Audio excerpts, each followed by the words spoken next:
Alors, salut tout le monde. Bah écoutez, le week-end dernier, j'étais à Shell pour le Shell Open. Très grosse compétition, très sympa, bonne ambiance. Une grosse compétition en termes de niveau, avec une super orga. Enfin bref, c'était vraiment super.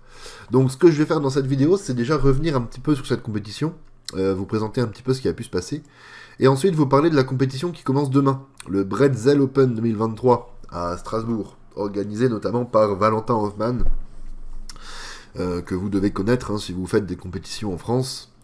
Ok, donc du coup, déjà on va commencer par la compétition du week-end dernier. Alors bon, il y a plein d'événements sur lesquels je vais pas du tout revenir, voilà, Square One, j'y connais rien du tout. Alors Cube, il y avait 3 tours, vu que c'est des Shell Open organisés par les Lafourcade. Bon, moi j'ai pas fait des bons temps, mais en même temps je m'entraîne pas du tout, donc c'est normal. Il y avait un trio de tête, clairement, Anthony, Maxence, Elias. Au premier tour, c'était Anthony, Maxence, Elias. Deuxième tour, pareil, dans le même ordre, même si c'était plus serré ici entre Maxence et Elias. Maxence qui n'a pas fait une grosse compétition ici. Troisième tour, pareil, assez serré entre Maxence et Elias. Anthony gagne les 3 tours, ce qui n'avait pas été le cas à la dernière confrontation directe entre Anthony et Maxence. Donc Anthony, voilà, a été propre, solide. Au Pira, Jules qui gagne, voilà. C'est pas des très bons temps pour Jules, même très loin de là. Mais voilà, il a été, je le rappelle, pour ceux qui ne sont pas au courant, plusieurs fois champion du monde et champion d'Europe. Ok, Megaminx, alors Victor Wijman, Ilona, Ulysse, ok, donc pour Victor et Ilona, je savais, voilà, ces temps-là, j'étais au courant. Ulysse qui apparemment fait PR. Donc, ok, du niveau Omega. Alors moi j'étais même pas là en fait quand il y a eu Omega, je suis arrivé après donc j'ai pas vu. Alors Clock, je m'en moque littéralement. Au FM j'étais pas là non plus, dommage parce qu'apparemment il y avait un mélange assez sympa. Donc gros niveau, Alexis, Nicolas, 23, première place ex aequo. Voilà. Je passe rapidement sur pas mal d'événements pour parler du OH et du 3-3 après. Au 5x5, pas vraiment de surprise, si ce n'est qu'Abdella qui est vraiment passé à côté. Sébastien loin devant. Et en finale, alors j'ai pas compris. Ah d'accord, ok. Alors j'étais même pas au courant que Sébastien en fait a fait un DNF, donc il avait plus le droit à l'erreur et il a fait un temps complètement catastrophique qui fait qu'il a pas gagné. Et c'est Abdella qui a gagné à un dixième de Louis. Voilà, assez impressionnant. Ok. J'étais même pas au courant, j'ai pas suivi grand chose là-dessus. Au 4x4, on a Seb, Seb très très loin devant, stratosphérique là. Le monstre absolu là, on peut rien faire contre lui. Et puis derrière, voilà, Jules, Lucas, Pierre, Peter, ok, je voyais pas à ce niveau-là, Abdelak, Philippe, pas mal de niveaux. Ok, 2x2, j'imagine que ce sera pareil, il n'y aura pas grand-chose à dire. Alors Louis-Marie, c'est vrai qu'il a atteint un bon niveau avec aussi Diego Frel qui est médaillé au dernier championnat d'Europe. Mais vous voyez que le 2x2 c'est un petit peu random. Donc bravo aux 3 qui ont fait podium. Voilà, c'est tout ce que j'aurais à dire. Alors après, pour le OH, donc le OH, on était globalement, selon moi, on était 4 pour 3 places sur le podium. Il y avait donc Philippe, moi, Pierre et Nicolas. J'ai appris que Ulysse fait des bons temps, voilà, il fait vraiment des meilleurs temps que ce que je pensais, donc j'ai appris ça à la compétition. Donc du coup je me suis dit, au final on est 5 pour 3 places sur le podium. Lucas a fait une très grosse AVG à Dontrien, donc il y a quelques semaines, mais lui-même le dit, il sait pas d'où ça sort. Et donc son niveau c'est plus 14 effectivement, donc il fait du 14. Donc pour moi, voilà, à moins que je me rate, vous allez voir que c'est ce qui s'est passé, à moins que je me rate, j'ai pas trop peur que Lucas me passe devant, mais en l'occurrence je me suis raté. Du coup en finale, qu'est-ce que ça a donné? Pierre Meunier solide, Nicolas Gertner pas solide selon lui, mais au moins ça assure un podium, Philippe à 13-30, bref que des temps que je suis largement capable de faire. Mais je suis complètement passé à côté. Vraiment, c'est la catastrophe. Complètement passé à côté. Voilà, j'aime pas du tout le feeling de mon cube. D'ailleurs, j'en reparlerai bientôt sur ma chaîne parce que je rencontre un gros problème avec mon cube, qui est que le seul cube que j'arrive à utiliser pour faire des bons temps ne va bientôt plus être commercialisé. Et d'ailleurs, c'est même le cas aujourd'hui. Il n'est plus commercialisé. Il n'est plus fabriqué, il n'est plus mis en vente, à savoir le Valk sans aimant. Donc je suis très embêté parce que moi, tous mes cubes, je les commande préparés par The Cubicle ou Speed Cube Shop. Et en l'occurrence, ils peuvent plus, du coup. Donc je vais essayer de trouver des solutions, mais là je suis assez embêté. Et c'est aussi pour ça que là, je suis passé à côté. J'avais vraiment pas de bonnes sensations avec mon cube. Bref, 3x3. Du coup, comme j'ai raté le OH, c'est au 3-3 que j'ai essayé de viser des belles perfs. Premier tour solide. Voilà, 8,45. Très solide. Très content. Alors bon, je vous laisse regarder un petit peu le classement, mais maintenant il n'y a plus rien qui m'étonne. Hein. Les deux frères Veillère loin devant, et ensuite on a du 7 par des Français. Qu'est-ce qu'on peut noter? On peut noter Abdelak qui n'est pas dans une très bonne forme. Ulysse pareil, là, qui a complètement raté son premier tour. Pas constant du tout, vous voyez. Nicolas Gertner qui a complètement raté son premier tour. Donc il y avait 12 places en finale. Je savais que c'était pas fait d'avance. Hein. Si je fais... là, il suffit de rajouter 5 dixièmes de seconde. Et je remonte dans le classement. Et en plus, il y a des gens derrière qui vont me passer devant, c'est sûr. Donc je savais que c'était pas fait d'avance. Qu'est-ce qu'on peut noter aussi? On peut noter le retour de Canetti. Alors pour ceux qui ne savent pas, si vous débarquez un petit peu, ou si vous êtes dans le milieu du speedcubing depuis pas longtemps, donc Canetti, c'est un petit peu un nom légendaire hein, pour le cube en France, parce que en 2000, avant 2013 ou 2014, c'est lui qui marchait sur toutes les compétitions, qui a fait des finales de championnat d'Europe, même de championnat du monde, il me semble, je sais plus, je crois, qui avait le record de France sub 9 en 2013. Je crois que le record de France était je crois que c'était en 2013. Le record du monde de France était sub 9 de moyenne. Et ensuite, il a complètement disparu de la surface. Et là, il est de retour, effectivement. En plus, il s'entraîne un petit peu. Alors, voilà, il arrive avec un 9,09 de moyenne. C'est exceptionnel, hein. Vraiment, après une pause aussi grande. C'est exceptionnel. Je ne sais pas si vous vous rendez compte, mais voilà, il a un très très gros niveau. Et maintenant qu'il est de retour, on peut espérer qu'il refasse des compétitions et puis qu'il obtienne un niveau encore meilleur. Malheureusement, il n'a pas réussi à se qualifier en finale. Voilà, il finit 28ème avec une moyenne à 10,66, donc il est passé à côté de son deuxième tour. Mais ok, à suivre, quand même affaire à suivre. Donc qu'est-ce qu'on peut noter déjà? Pour les non qualifiés en finale qui sont surprenants, Abdelak. Et puis c'est à peu près tout en fait, sinon il n'y a pas de grosses surprises. Philippe, Seb largement devant. Ensuite on a Pierre, Ulysse très, très solide, Jules. L'autre Jules, Créteur aussi, qui fait son PR. Encore bravo à toi, si tu regardes la vidéo. Donc pas de grosses surprises. Moi, je fais une bonne moyenne. J'avais déjà fait une bonne moyenne en premier tour. Je fais une bonne moyenne en finale.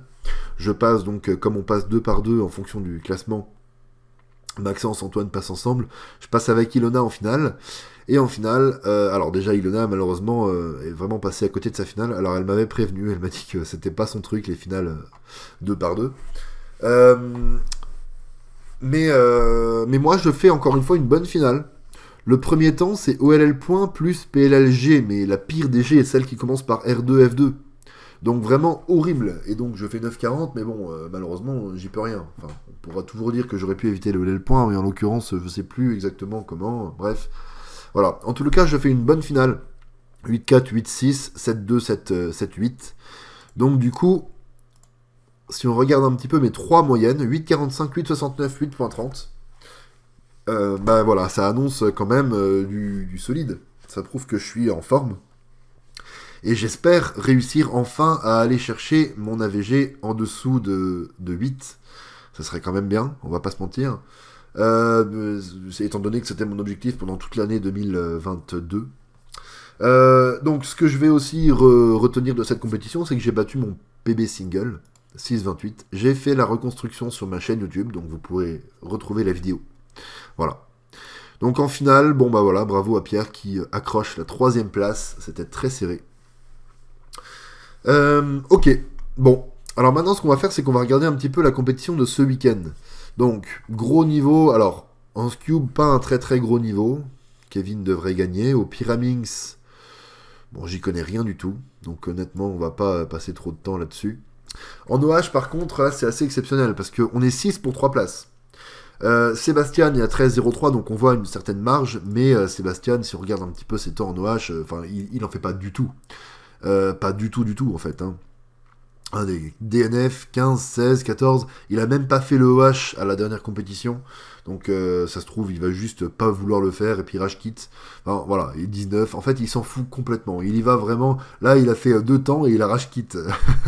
Au Champagne je m'en souviens, il a fait 17-22, il s'est dit pourquoi je fais cet event. Donc Sébastien n'a pas du tout ce niveau-là. Alors pourquoi il a déjà réussi à faire un 13-03 ? Bah, c'est vraiment l'effet très grand cubeur. L'effet très grand cubeur qui font qu'ils sont tellement forts que même dans des events qui sont pas leur main event, ils sont capables de temps en temps de sortir des dingueries. Mais il n'a pas du tout ce niveau-là. Et ensuite, 13-5 et ensuite on monte à 14-6. Donc honnêtement, le top 6, il est, je mettrai ma main à couper qu'il est dessiné. C'est-à-dire les 6 premiers, on les a. C'est Paul, moi, Alvin, Patrick, Kevin et Hugo. Maintenant, dans quel ordre ? Là, ça va être compliqué. Hugo, grand favori, hein, monstrueux, champion d'Europe 2018. Voilà, j'espère qu'il va gagner, ça me ferait plaisir pour lui. Surtout qu'on le voit pas beaucoup en compétition. Ensuite, Kevin, très solide. Patrick, très solide. Alvin, je connais un petit peu moins en OH, mais bon, propre aussi, hein, évidemment. Paul est meilleur que moi, hein, plus constant en tout cas. Enfin, je pense. Moi j'ai 11,66, mais là ça m'étonnerait pas de finir 6ème sur 6 parce que je suis pas hyper en forme. Comme je vous ai dit, j'ai des problèmes de cube, je peux plus m'entraîner. Je sors d'une compétition donc le week-end dernier où j'ai fait des performances vraiment pas bonnes, donc ça m'étonnerait pas de finir 6ème sur 6. Maintenant on est 6 pour 3 places, ok, pourquoi pas espérer un podium quand même, si j'arrive à sortir la bonne finale au bon moment, ce serait vraiment super. Voilà. Alors Blind, j'y connais rien du tout, et on a quand même un membre du top 100 mondial qui est là, donc qui devrait gagner largement. 7-7, alors 7-7, effectivement, hein, Abdelak qui nous habitue à gagner largement, enfin un petit peu moins maintenant, mais qui nous a habitués pendant très longtemps à gagner largement, là il aura de la rivalité, qui vient de Suisse, que ce soit de Richard ou d'Alvin. Donc intéressant, à suivre. Au 6x6, pareil, alors Sébastien devrait gagner, hein, il est largement meilleur. Mais ensuite, effectivement, Abdelak a de la rivalité, qui vient de Richard, qui vient d'Alvin, et qui vient aussi de Kevin Gerhardt. Donc, intéressant à suivre. 5-5, tout ce que je viens de dire, on peut le transposer. Sébastien devrait gagner, il est largement meilleur. Ensuite, Richard devrait finir 2ème, je pense, quoique.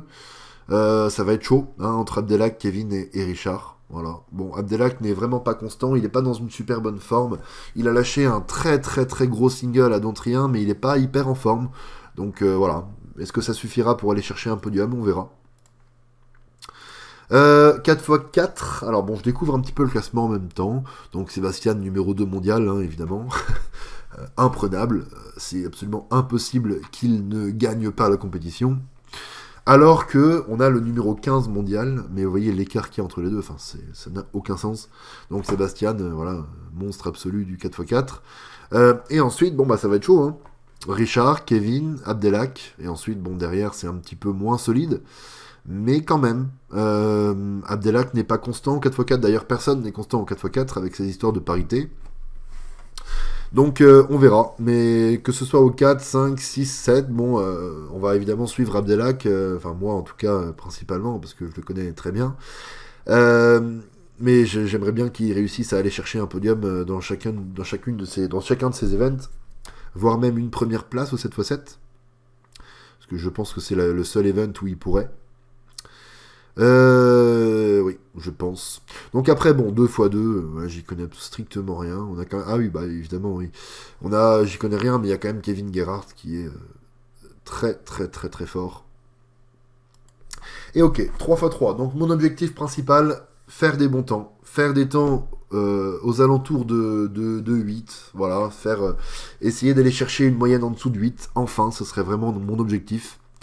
Voilà, je suis à 8-0, devant moi, Paul est meilleur que moi, Abdelak en ce moment n'est pas dans une très bonne forme, donc en ce moment il n'est pas meilleur que moi, donc si on prend les formes actuelles, je dirais que je suis favori numéro 6, voilà, pour être vraiment objectif. Par contre derrière, Charles, Noah, Valentin, après on monte du gros 8, Donc si le PB c'est gros 8, on peut imaginer que ces cubeurs-là font du 9.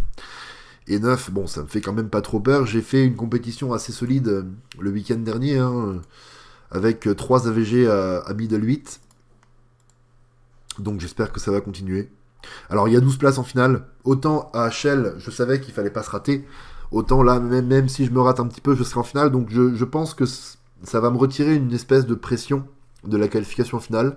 On va voir. Je vais faire mes temps, je vais faire ma compétition, puis on verra. Après, Seb devrait gagner. Hein. Cette fois-ci, il n'y a pas Philippe. Donc il est tout seul, mais il n'y a pas Philippe, mais il y a quand même un autre Allemand qui est Kevin. Avec Richard, Alvin, enfin bref, il y a quand même du gros niveau. Pour moi, le podium est impossible. Le podium est évidemment inaccessible, à moins que je fasse la perf de ma vie. Je fais un 7.4 et puis, je sais pas, Richard et Alvin font pas des temps exceptionnels. Mais bon, là, je rêve un petit peu. Donc pour moi, l'objectif, c'est d'aller essayer de m'approcher du podium avec des bons temps, en faisant du 8, toute la compétition, essayer d'aller chercher du sub 8. Voilà, ce serait vraiment super. J'espère que Valentin, qui est favori numéro 11, arrivera à se qualifier en finale. Il y a 12 places. Je lui souhaite. C'est l'organisateur de la compétition. C'est jamais évident de participer et d'organiser. Ce serait stylé que Hugo réussisse aussi à se qualifier. En gagnant le OH sans se qualifier au 3x3, c'est toujours particulier. Mais bon, il nous a habitués à tellement de trucs hallucinants comme ça que plus rien ne m'étonne avec lui. Mais bon, bref. Ok, donc voilà, les enjeux, les objectifs, quelques petits pronostics pour ce week-end. Voilà, donc pour ceux qui seront, je vous dis, à demain ou après-demain. Et pour les autres, à bientôt pour d'autres vidéos. Salut!